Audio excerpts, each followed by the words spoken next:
What if I told you the billion-dollar Disney empire started with a man who couldn't afford lunch? Or that Nike's iconic swoosh, one of the most recognizable symbols on earth, cost just $35? The truth is, everything around you see today once didn't exist. So what's stopping you from creating your version of the impossible? You're watching Morris Money, hosted by Twan Williams and Morris Will. Welcome back to Morris Money, where we talk mindset, money, and motivation every week.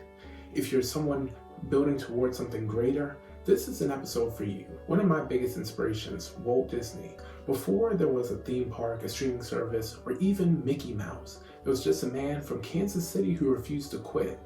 Walt Disney once said, "It's kind of fun to do the impossible." But for him, it wasn't just a quote, it was survival.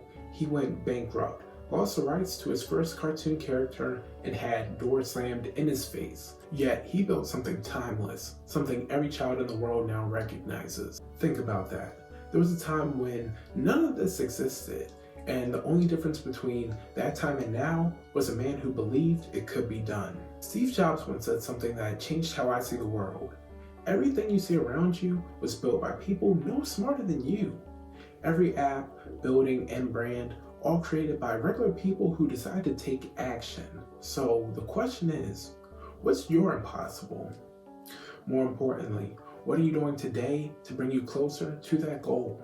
Phil Knight, the founder of Nike, paid $35 for the swoosh logo.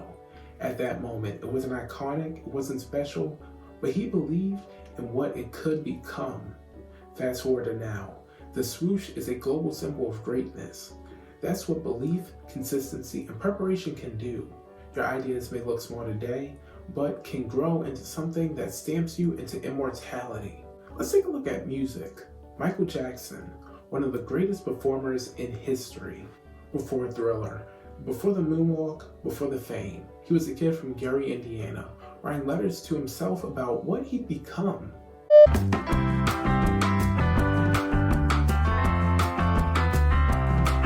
He became everything he wrote down.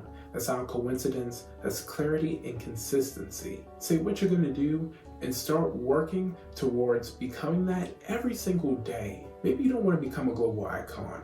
Maybe your goal is to build a business, master your craft, or create something meaningful. Whatever your impossible looks like, it's waiting for you to act. And remember, no one who changed the world was better than you. They were just bold enough to start. I'm building towards my own impossible too. This video might only reach a few viewers, and that's okay, because if it reaches just a few people who start talking about it and taking action, then we're already moving in the right direction. So go do something today that gets you one step closer to your impossible, because as Walt Disney said, it's kind of fun to do the impossible. If this video inspired you, drop a comment with your biggest dream or inspiration, and make sure to subscribe, because every week we're bringing you value here on Morris Money. Until next time, keep building, keep believing, and keep making the impossible possible.